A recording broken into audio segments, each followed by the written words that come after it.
Acordei com um gosto metálico na boca, o corpo pesado como se tivesse sido soterrado por toneladas de concreto. A luz fria do hospital feriu meus olhos assim que abri as pálpebras, e por alguns segundos, o som constante do monitor cardíaco foi o único sinal de que eu ainda estava viva. Tudo parecia abafado, distante, como se eu estivesse assistindo à minha própria vida de fora, em silêncio. Demorei alguns instantes para entender onde estava. O teto branco, as cortinas cinzas, o cheiro estéril e amargo, um hospital. Mas por quê? Tentei mover a mão e senti a agulha do soro puxar minha pele. As veias estavam finas, secas. Respirei fundo e só então percebi a dor, nas costelas, na cabeça, nos músculos. Era como se o meu corpo gritasse por mim, me perguntando onde eu havia estado. A enfermeira entrou com o susto de quem vê um morto despertar. Ela chamou meu nome, Isadora, e algo em mim tremeu. Eu ainda era eu, mas algo havia mudado. Você voltou, ela disse, com os olhos marejados e um sorriso sincero. Graças a Deus, você voltou. Fiquei em coma por 7 dias.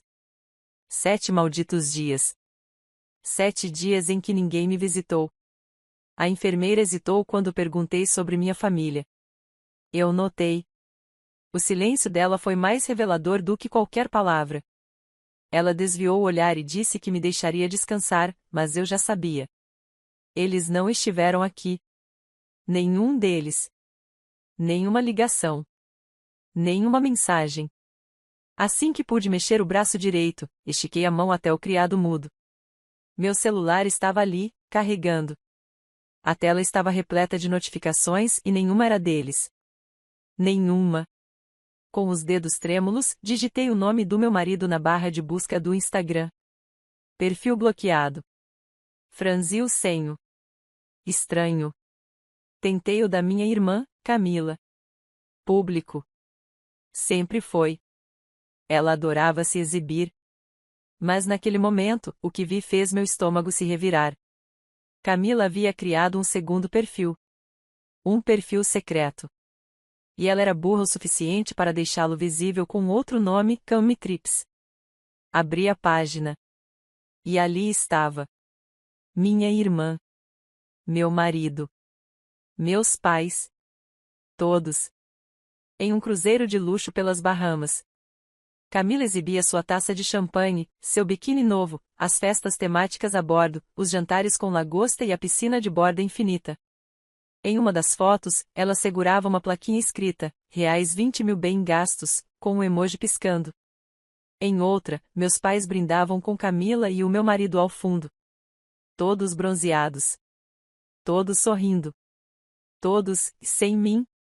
Voltei para minha galeria de imagens e verifiquei a data do acidente.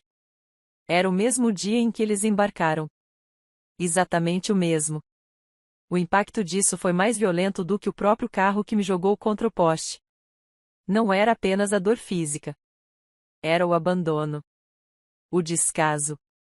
A confirmação cruel de tudo aquilo que eu me recusava a enxergar. Camila sempre foi o centro das atenções. A queridinha. A bela. A invejável. Eu era apenas a sombra. A responsável. A útil.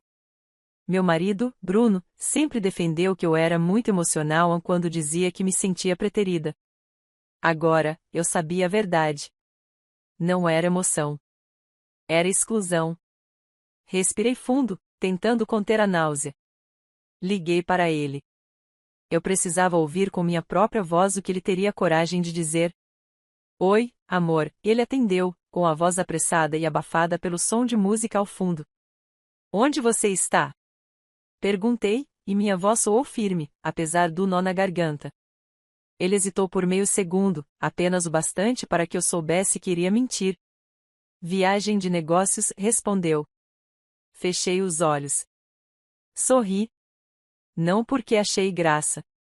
Sorri porque senti uma raiva tão profunda, tão cortante, que se eu não sorrisse, começaria a gritar. Aproveite, disse apenas, e desliguei. Guardei o telefone no travesseiro e olhei para o teto branco mais uma vez. Mas agora, algo em mim estava diferente. Nascia em silêncio uma promessa. Eles não sabiam o que haviam feito. Ainda não. Fiquei mais 5 dias no hospital, reabilitando o corpo, mas também treinando minha mente. Estudei cada passo deles pelas redes sociais, cada vídeo postado, cada legenda. Aprendi mais sobre eles nessas imagens do que em uma vida inteira de convivência. Eles se sentiam livres. Se sentiam impunes. Camila escreveu em uma das fotos, finalmente, férias sem a chatice da Isadora para atrapalhar. Meu sangue ferveu.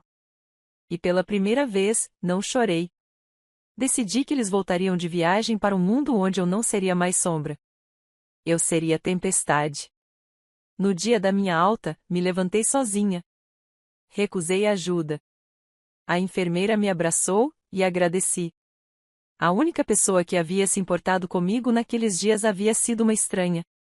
Isso diz tudo sobre a família que eu tinha. Saí do hospital com a mesma roupa do acidente. Amassada, ensanguentada, com a calça rasgada na altura da coxa e o casaco pendendo por um ombro. Um táxi me levou até o apartamento. Quando a porta se abriu, senti o cheiro de mofo e abandono. A casa estava do mesmo jeito que eu deixei. Exceto pela mala de viagem jogada no sofá. Eles haviam passado ali antes do embarque. Pegaram o que queriam. Nem notaram que eu não voltei. Abri a mala. Lá estavam os protetores solares, os vestidos de verão da Camila, o terno de linho branco do Bruno, as passagens impressas. Peguei uma folha e li. Cruzeiro Luxo Supreme, Suíte VIP, reais 20.000 por pessoa, 4 pessoas. 4. Eles usaram meu dinheiro. Ou melhor, usaram o dinheiro da nossa conta conjunta. A conta onde eu depositava todo o salário. Sentei no chão e respirei fundo.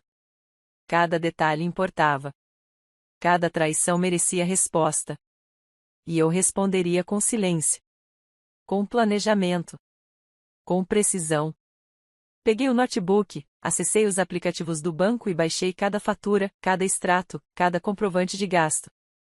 Tracei a movimentação de cada centavo, de cada compra feita com o meu nome, de cada débito compartilhado que eu arcava sozinha. Eles achavam que eu iria chorar? Que eu imploraria por atenção? Não. Eu iria devolver tudo. Mas não com lágrimas. Com perda. Com desespero. Com uma surpresa que mudaria tudo quando desembarcassem daquele paraíso. Quando eles desembarcaram, era manhã de segunda-feira. Eu soube porque Camila, como sempre, postou uma selfie assim que pisou em solo firme. Ela estava com o cabelo molhado, um suéter da Gucci amarrotado sobre o ombro e um sorriso que eu conhecia bem, aquele que ela fazia quando se sentia superior ao mundo inteiro. O aeroporto, o carro alugado, a volta triunfal para casa, tudo estava documentado nos stories dela. Inclusive o vídeo no qual ela dizia: "Nada como voltar das férias e saber que deixou os problemas para trás, né?" Ela não fazia ideia de que o verdadeiro problema estava esperando por ela dentro do apartamento. Cheguei na noite anterior. Mudei as fechaduras. Recolhi tudo que era meu e também o que era legalmente meu. Os papéis da casa, os documentos do carro, os cartões que ele deixava esquecidos nas gavetas, o notebook do trabalho com todas as senhas. Tudo que ele ignorava, como sempre, mas que agora faria falta. Lavei o rosto, respirei fundo, e antes de sair, deixei um envelope lacrado em cima da mesa da sala com um bilhete simples. Boas férias? Espero que sim. Agora é minha vez. Não fiquei para ver a reação deles. Fui embora de táxi, sem dizer nada a ninguém. E, naquele momento, percebi que tinha renascido. Eu não era mais a mulher que pedia por atenção. Não era a que chorava em silêncio por não ser escolhida. Eu era a mulher que tinha despertado do coma mais viva do que nunca. Minha primeira parada foi um pequeno flat alugado por temporada em um bairro discreto. Não queria luxo. Queria privacidade. O suficiente para que eu pudesse ver sem ser vista. Afinal, havia muito que assistir. Na manhã seguinte, Bruno começou a ligar. Primeiro uma vez. Depois 4. Depois 12. Na 13ª tentativa, mandei uma mensagem. Você tem 2 minutos. Use com sabedoria. Ele me ligou no mesmo instante. E eu atendi. Isadora. Onde você está? O que está acontecendo? Chegamos em casa e a voz dele tremia, mas eu conhecia aquele tom. Não era arrependimento. Era medo. Em casa? Qual delas? Perguntei. Porque você não mora mais naquela. Como assim? Você, o que fez? As nossas coisas, o nosso contrato, o nosso casamento. Você não pode simplesmente. Ah, Bruno, cortei. Eu estive em coma. Você estava em um cruzeiro. Camila postou tudo. Inclusive a parte em que vocês brindam dizendo, agora estamos livres da Isadora. Lembra disso? O silêncio dele do outro lado da linha me deu mais prazer do que qualquer vingança planejada até então. Você não entende, foi tudo mal interpretado. Nós não sabíamos se você ia sobreviver. Camila estava abalada, meus sogros insistiram, e... Seus sogros. Meus pais, Bruno. Meus pais. Corrigi, com firmeza. Mas você tem razão. Eu entendo sim. E sabe o que mais? Estou te dando um presente. Um tempo só para você. Já que gosta tanto de viagens de negócios, aproveite. E desliguei. Começou aí o desespero deles. Camila foi a próxima a me procurar. Mandou mensagem, ligação, áudio, até me marcou em postagens com legendas patéticas como a família é tudo e sinto sua falta, mana. Claro que apagava tudo logo depois. Mas eu tirava prints. Cada tentativa frustrada de parecer alguém que ela nunca foi. Fui até o cartório na terça-feira pela manhã. Tinha todos os documentos, todos os comprovantes, os registros das transferências bancárias que mostravam claramente que o dinheiro usado no cruzeiro saiu da minha conta. Bruno, por preguiça ou confiança cega, havia assinado como titular sem perceber que estava me entregando tudo de bandeja. Pedi a separação de corpos. Mandei por meio de um advogado uma notificação extrajudicial para Camila, exigindo o ressarcimento dos gastos indevidos. Não porque eu queria o dinheiro de volta, mas porque queria ver a cara dela ao receber. E vi. Ah, como vi! Ela foi filmada saindo do prédio com o rosto transtornado, gritando no celular. Ela tá me processando. Ela ficou louca. Eu sou a irmã dela, pelo amor de Deus. Uma vizinha filmou tudo e postou no grupo do condomínio. Alguém enviou para mim. Eu assisti rindo, deitada no sofá do flat, com uma xícara de chá nas mãos. No dia seguinte, minha mãe me ligou. A ligação que eu esperava. Filha, ela começou, com a voz melosa que só usava quando queria algo. Que história é essa? Sua irmã está em pânico. O que está acontecendo com você? Você quer mesmo saber? Perguntei. Eu quase morri. Em coma. Sozinha. E enquanto isso, vocês estavam brindando em alto mar, dançando e gargalhando, dizendo que era bom estar livres de mim. Isso está acontecendo, mãe. Isadora, nós achamos que você estava dormindo, não sabíamos que era tão grave. Então me explica uma coisa. Abaixei o tom da voz. Por que vocês não voltaram? Por que ninguém me visitou? Por que o Bruno mentiu dizendo que estava em uma viagem de negócios? Silêncio. Eu não sei. Foi um momento confuso. Sua irmã queria animar os pais. Bruno estava arrasado. Achamos que você não acordaria. Achamos que não valia mais a pena fingir, não é? Completei. Eu entendi. Vocês esperavam que eu morresse. Teria sido conveniente. Simples. Só que eu acordei. E desliguei. O jogo estava virando. Mas eu ainda não havia começado de verdade. Bruno não tinha mais acesso às contas. Troquei as senhas de tudo. A empresa onde ele trabalhava também era minha cliente, o que ele ignorava por completo. Mandei encerrar o contrato. Sem explicações. Só uma nota fria de término de vínculo. Camila, que dependia dos pais para tudo, recebeu uma notificação do banco: o cartão extra que usava em nome do meu pai foi cancelado. Por quê? Adivinhe? Era vinculado à conta que eu alimentava há anos. Eles estavam todos afundando. E cada centavo que faltava vinha com o peso do meu nome. Mas ainda faltava algo. Uma revelação pública.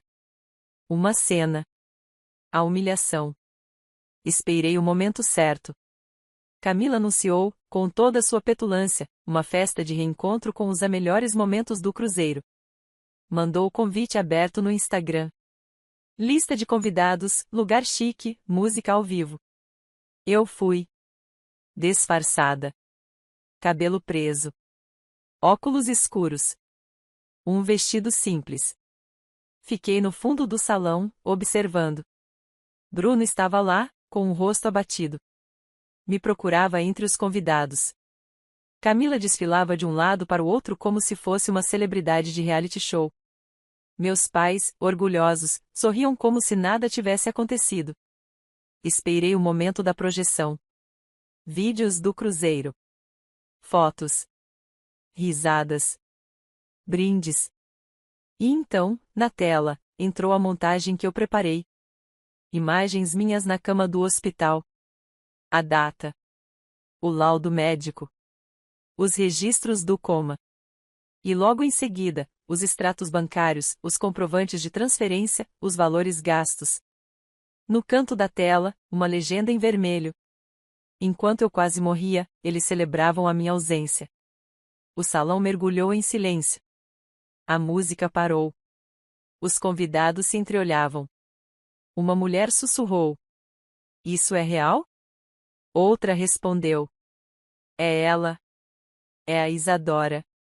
Camila correu até o notebook para desligar a projeção, mas já era tarde. O vídeo estava em todas as redes. Agendado para publicação automática.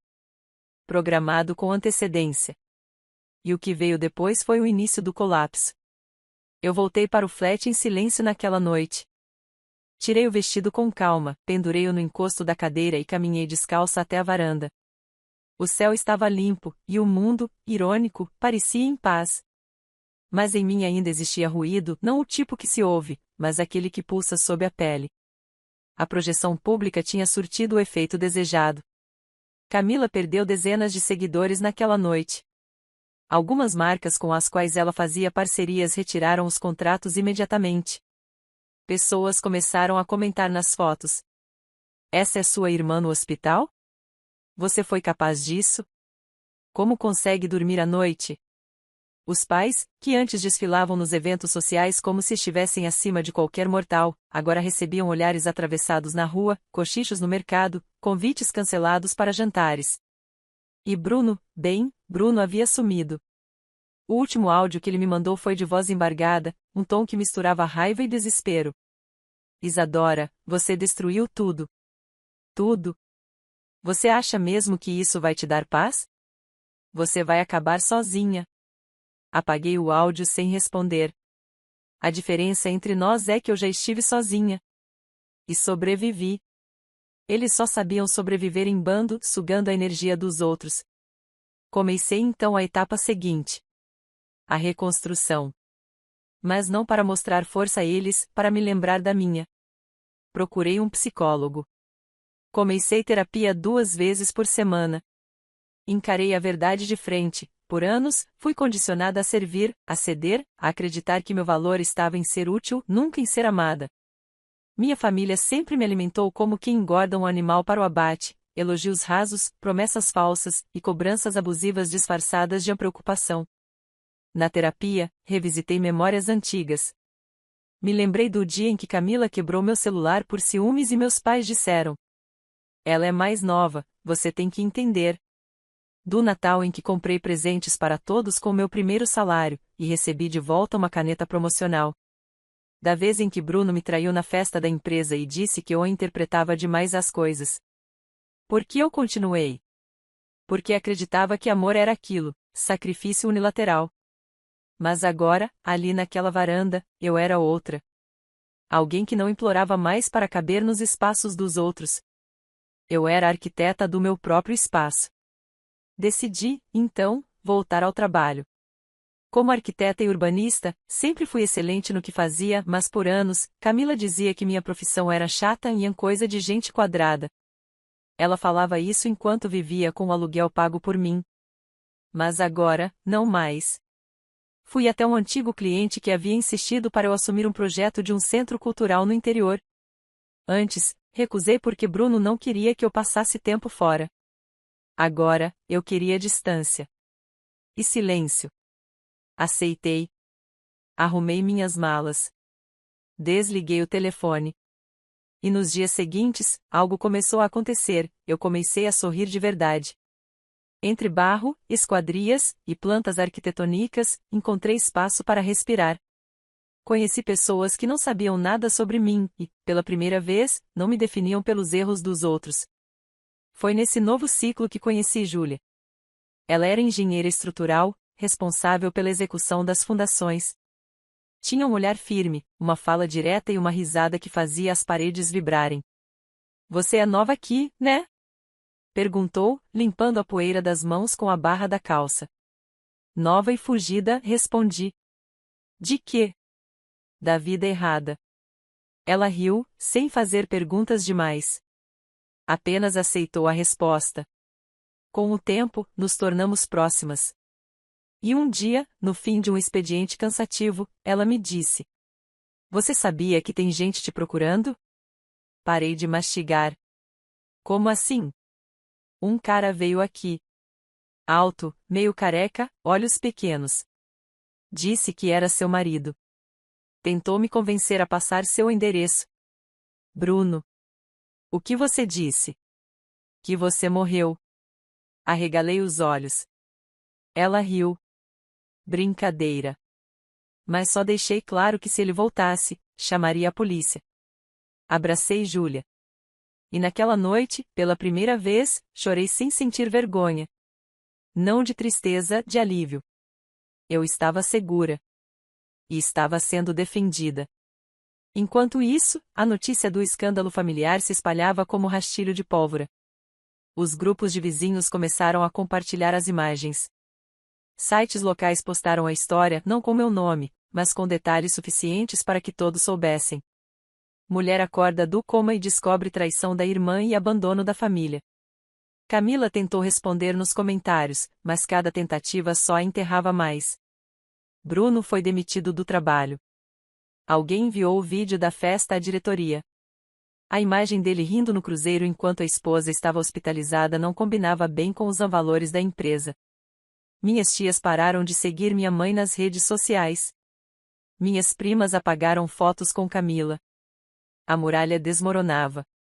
Tijolo por tijolo. Um mês se passou. Eu dormia bem. Trabalhava com prazer. Sorria com leveza. E me sentia inteira. Até o dia em que recebi uma carta. Escrita à mão. Sem remetente. Mas reconheci a letra, era da minha mãe. Filha, não sei como as coisas chegaram a esse ponto. Estamos sem casa, sem dinheiro. Seu pai está doente, Camila está em depressão, e Bruno sumiu. Eu sei que você está magoada, mas lembre-se que família é tudo que temos no fim. Por favor, volte. Nos perdoe. Precisamos de você. Engraçado. No fim, eles dizem que o família é tudo ou só quando não tem mais nada. Guardei a carta em uma gaveta. Não respondi. Na semana seguinte, uma ligação do banco me avisou que Camila tentou sacar dinheiro da minha conta antiga com um cartão vencido. Minha mãe tentou usar o plano de saúde que eu fornecia, já havia sido cancelado.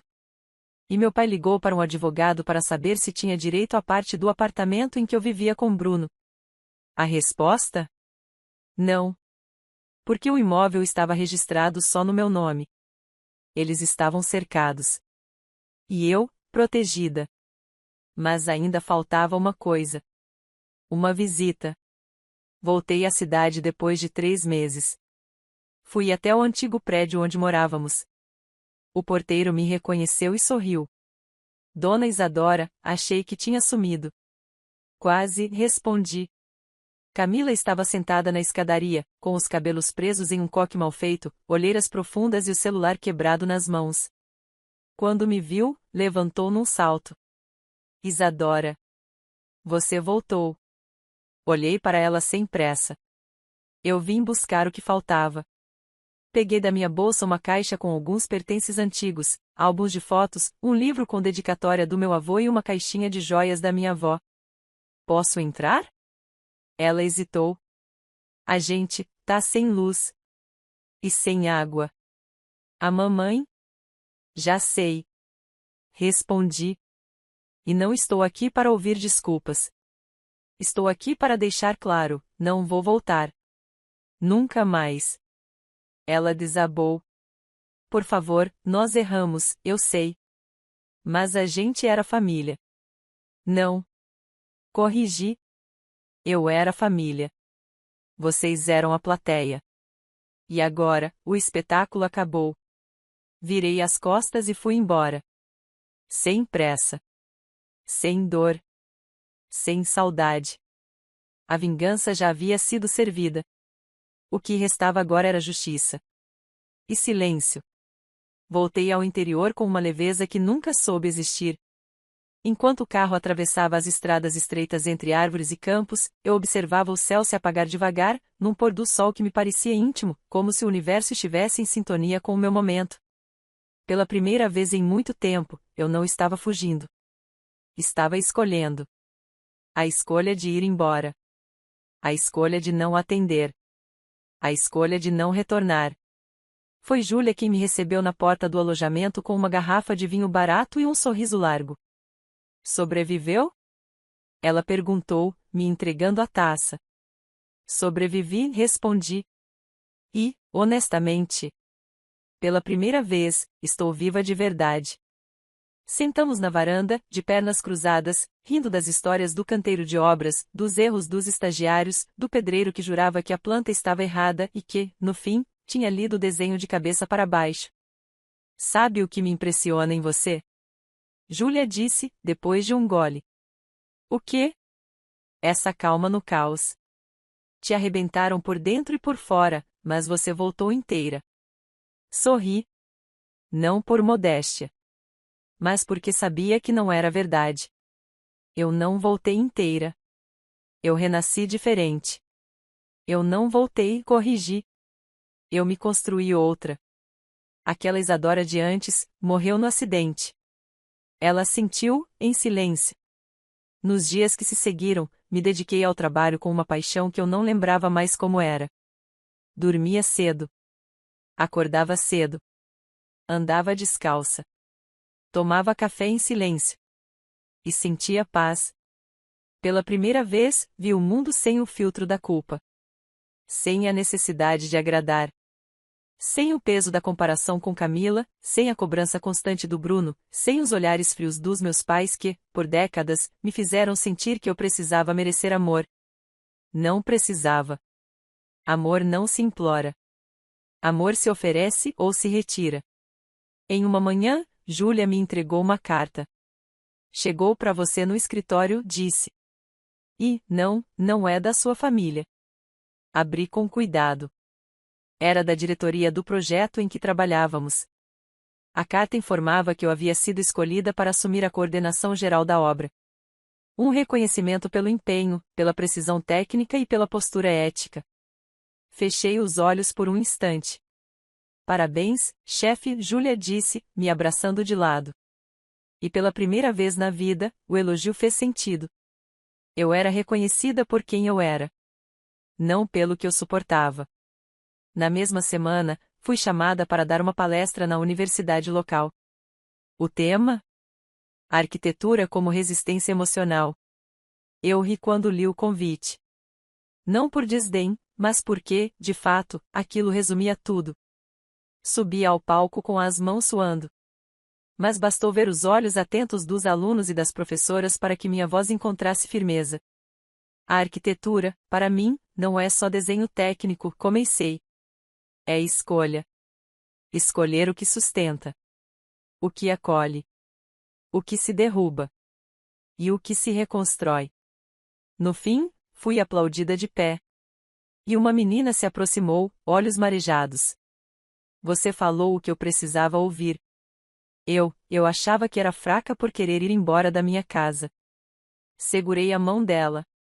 Querer sair de onde te ferem não é fraqueza. É sobrevivência. Naquela noite, recebi uma mensagem que não esperava. Era da esposa de um dos colegas de Bruno. Curta, direta. Obrigada por ter exposto tudo. Meu marido era igual a ele. Só entendi o que vivia depois de ver seu vídeo. Me separei. E estou em paz. Fiquei parada por um tempo, olhando para a tela. A minha dor tinha virado farol. Mas nem todos estavam satisfeitos. E eu sabia que eles não ficariam quietos por muito tempo. No sábado seguinte, ao sair do mercado, encontrei meus pais sentados em um banco da praça central da cidade. Estavam abatidos, com roupas que já tinham visto dias melhores. Minha mãe levantou assim que me viu. Meu pai, não. Isadora. Ela gritou. Espera. Espera só um minuto. Parei. Não por eles. Por mim. Queria olhar nos olhos dos meus algozes e ver o que restou.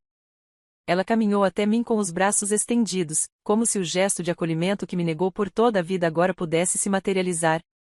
Nós erramos, filha, a gente não sabia que estava te perdendo. Vocês sabiam, interrompi. Vocês só não se importaram. Ela engoliu em seco. Camila está mal. Ela tentou se machucar. Bruno sumiu. Estamos vendendo o que sobrou da casa. E nós precisamos de ajuda. Do seu apoio. Por quê? Perguntei. Por que logo o meu? Porque você é a mais forte, ela respondeu, sem hesitar. Respirei fundo. Não. Porque eu era a que mais cedia. Mas isso acabou. Eu não vou me rebaixar mais. Não por você. Não por ninguém. Ela tentou me abraçar. Recuou quando levantei a mão. Adeus, mãe. Se quiser alguém para amar, recomendo que comece por si mesma. Deixei as sacolas no carro e voltei para o alojamento com o peito em chamas. Não de ódio. De certeza. A dor deles não me alimentava. Mas a minha paz, sim. Na semana seguinte, Júlia chegou animada no escritório. Adivinha? Saiu matéria nova com você no jornal da capital. A história correu e agora estão te chamando de uma mulher que acordou do coma e fez o mundo acordar também. Ri. De verdade. Só faltava me transformarem em meme. Já fizeram. Ela gargalhou. E é ótimo. Tem você com a legenda, acordei do coma e acordei o Brasil. Entrei na rede social e vi. E pela primeira vez, aquilo não me doeu. Porque agora a narrativa era minha. Minha história, contada do meu jeito, com minhas palavras. No fim de semana, fiz algo que adiei por meses. Visitei o túmulo da minha avó. Ela havia partido 5 anos antes. Era a única da família que me olhava como se visse algo de precioso em mim. Algo que os outros jamais enxergaram. Sentei no chão, encostada no mármore frio, e falei com ela como fazia em criança. Vó, eu voltei. Inteira. Não como eles queriam. Mas como a senhora sempre acreditou que eu podia ser. O vento soprou. E juro por tudo, me senti abraçada. Saí dali com a alma em paz. No mês seguinte, assumi oficialmente a coordenação da obra. O Centro Cultural ficou pronto antes do prazo. Fui premiada em uma conferência estadual. Recebi convites para novos projetos, até mesmo de fora do país. E, em todos eles, levei comigo uma única certeza. Eu não precisava de ninguém que me deixaria sozinha em um hospital. Camila? Se afastou das redes. Bruno? Tentou recorrer ao que sobrou da justiça, mas todas as provas estavam comigo. Meus pais? Foram morar com um parente distante no interior. Nunca mais apareceram. E eu? Eu construí uma vida. Com minhas mãos. Com minha dor. Com minha força. E não me arrependo de nada. Era uma manhã calma quando a chave caiu no chão da varanda. Eu tinha acabado de abrir as janelas, deixar o vento atravessar os cômodos, e sentar com meu café ainda fumegante. Mas ao me levantar para buscar um livro, o molho de chaves escorregou da prateleira e foi parar sob a cadeira. Ajoelhei para pegá-lo. E ali estava ela. A pequena chave dourada. A que eu jurava ter jogado fora. A da primeira casa. Fiquei com ela entre os dedos por um instante, como se pesasse mais do que era fisicamente possível. Era a lembrança de tudo. De como me apaguei para caber. De como fui empurrada para fora da minha própria vida por aqueles que diziam me amar. Hoje, sim, murmurei. Hoje eu volto. Mas por mim. Peguei o carro e fui até o antigo bairro. As ruas pareciam menores. As casas, encolhidas. O prédio onde morei com Bruno estava cercado por silêncio. A fachada manchada, como se o tempo tivesse passado ali mais rápido. Parei na frente e respirei fundo. Subi até o andar de sempre. A porta do apartamento que fora meu lar por tanto tempo parecia desbotada. Ainda tinha o adesivo do lar doce larantorto no canto. Coloquei a chave na fechadura. E ela girou. Claro que girou. Ele nunca trocou. Ele nunca acreditou que eu voltaria. Entrei. O cheiro era de mofo e arrependimento. Havia caixas pelo chão. Papéis. Roupas espalhadas. Como se ele tivesse começado a arrumar as coisas e desistido no meio. Um colchão jogado no chão da sala. Nada nas paredes. A ausência de vida era quase um grito. Sobre a bancada da cozinha, um envelope aberto. Vi de relance o nome do cartório, provavelmente, a notificação do divórcio. Em cima, um bilhete rabiscado. Eu tentei. Mas a culpa é toda sua. Você destruiu tudo. Sorri. Não por desprezo. Mas por constatar, ele ainda não entendeu. A culpa nunca foi minha. O que eu destruí não era uma vida. Era uma farsa. Saí do apartamento e tranquei a porta. Pela última vez. Deixei a chave dentro. Porque aquele lugar nunca mais teria poder sobre mim. Ao descer, encontrei o zelador. Ele me reconheceu na hora. Dona Isadora, não esperava te ver aqui. Nem eu, respondi. Mas precisava encerrar o ciclo. Ele assentiu, respeitoso. Ele quase nunca sai. Vive trancado. Parece um fantasma. Agradeci. E fui embora. Sem olhar para trás. Na semana seguinte, participei da inauguração do Centro Cultural. Júlia estava lá, ao meu lado, com aquele mesmo sorriso largo e os cabelos presos com lápis de obra. Sabe o que eu pensei? Ela disse. O quê? Que você deveria dar seu nome à sala principal. Ri. Já pensou? Sala Isadora Souza. Ia soar pretensioso demais. Não. Ia soar justo. Ela pegou minha mão. Você acordou do coma e construiu um mundo inteiro. Isso tem que ser lembrado. Na cerimônia, fui chamada ao palco para o discurso de abertura. Olhei para as pessoas diante de mim. Estudantes, profissionais, moradores da cidade, gente que só queria um espaço onde arte e liberdade pudessem respirar. Respirei fundo e falei. Eu estive em silêncio por tempo demais. Adoeci tentando ser o que esperavam de mim. Mas quando acordei, literalmente, percebi que ainda havia tempo. Tempo de recomeçar. Tempo de viver. Tempo de não aceitar menos. E para quem está aqui hoje se sentindo invisível, ferido, apagado, saiba que não é o fim. Se há algo em você que ainda pulsa, é porque há vida. E vida quer espaço. Que este centro seja o seu. O nosso. Fui aplaudida.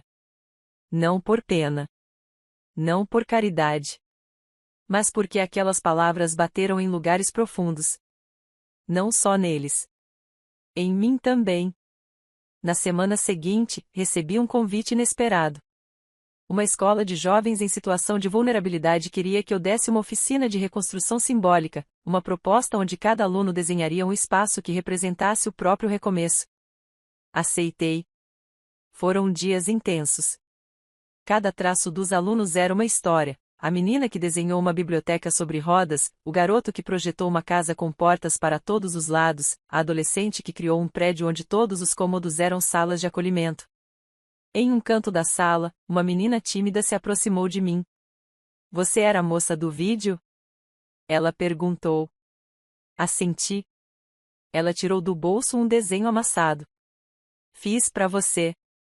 Era uma árvore enorme, com raízes profundas. E no tronco, estava escrito: aqui ninguém mais te arranca. Segurei o choro até conseguir abraçá-la. Porque, ali, compreendi tudo. Minha vingança nunca foi contra eles. Foi por mim. Pela menina que eu fui. Pela mulher que me tornei. E por todas as outras que ainda vão despertar. No fim daquele mês, aluguei uma casa pequena perto das montanhas. Com varanda de madeira, rede, e silêncio. Plantei flores. Adotei um gato que apareceu no meu quintal e nunca mais foi embora. Chamei-o de Faro. Na última noite de verão, sentei no jardim com um caderno de capa vermelha. Na primeira página, escrevi: esta é a história de uma mulher que acordou do coma e descobriu que estava viva pela primeira vez. Fechei o caderno e sorri. Porque minha história não acaba aqui. Ela só começou quando parei de pedir permissão para existir. Agora, eu sou o centro da minha vida. E nunca mais dormirei no lugar errado. Fim.